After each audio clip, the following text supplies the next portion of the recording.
Hey guys, I'm Pixel Dan, and this is a review of the Diamond Select Universal Studios Monsters, The Hunchback of Notre Dame. That's right, this is no Disney Quzimodo, my friends. This particular figure is based on the 1923 silent film starring Lon Chaney Sr., the Man of 1,000 Faces. As you can see, the figure comes in the standard large-scale blister card packaging that Diamond Select is known for. It's got a really cool kind of green swirly background behind the figure, and it fully showcases the figure and all of his accessories within the box.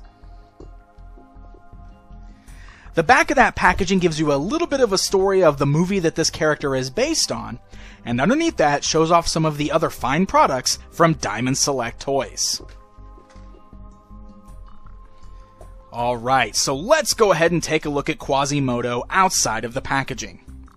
Now, like I said, this particular version of Quzimodo is based on the character's appearance back in the 1923 silent film. Of course, that being black and white, this is a fully painted figure. And he features this really great kind of green and kind of almost grayish colored tunic there that has a really nice paint job.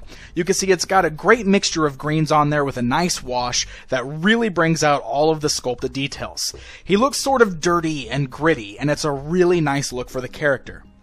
He's also got some really great sculpted touches, such as the little fur that you can see on the backs of his hands. And his face is truly horrific.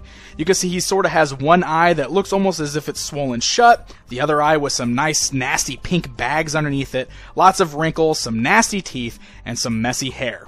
And of course, to go along with the overall look, you can see his hunchback on the back side of the figure.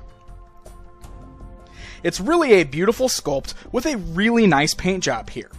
But let's go ahead and take a look at the articulation on this guy so you know what to expect. The head's able to turn left and right, but it doesn't really move up and down all that much. He's got ball joints at the shoulders, but the arms don't really go outwards very much. They mostly just go forwards and backwards, with swivels at the bicep, and then standard joints at the elbow, and a hinge joint at the wrist, allowing the hands to move up and down. He's got a torso twist there, so you can twist his torso left and right.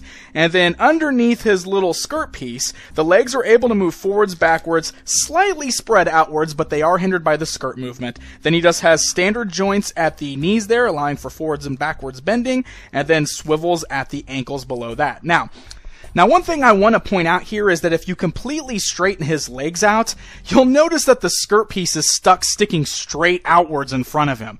He's definitely not meant to stand straight up and down with his legs. His legs are meant to be in a more bent position because that is the way that the skirt piece is sculpted. So it's the only way it's going to look good. Straightening his legs out, it does not look good and just does not work for the overall look of the character. Which is all fine, because he is a hunched over character and he's supposed to kind of be in that crouched over position. So I guess my only other minor nitpick here is that he's always kind of looking downwards. I wish he had a bit of a hinge joint in his neck so you can move his head up more, because with the way he's crouched over, he's always stuck looking down. You can't really get him looking up or even straight forward. Now, Quzimodo does come with some really cool accessories here. First of all, we've got this robe accessory that's made of a bit of a softer plastic, and again has a really nice paint job on there where it's kind of a darker red with some nice black wash and some little golden decor kind of painted on there. This little robe can fit perfectly right over his shoulders there and just sits right there over his back. In addition to that, he also comes with a little golden scepter that can be held in either one of his hands, though it is a bit loose. He doesn't have a very tight grip on it.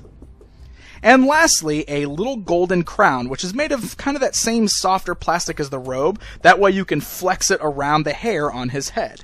So what you've got here are all the trimmings to dress him up as the King of Fools. And lastly, he also comes with this really cool looking gargoyle accessory. It's a really nice sculpt and has a great paint job that makes it look as if it's really sculpted out of stone.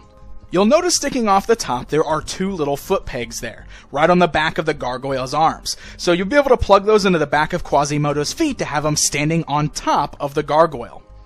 I will say this is a fun little accessory, but it's a bit tough to actually pose Quzimodo on top of it there. He doesn't quite look right standing on the tippy top of the gargoyle, and unfortunately you can't really position him the way he's posed on the back of the box, which looks like a much better stance. So he almost works better kind of standing next to or leaning up against the gargoyle, but still, it's a really fun looking additional item in the packaging.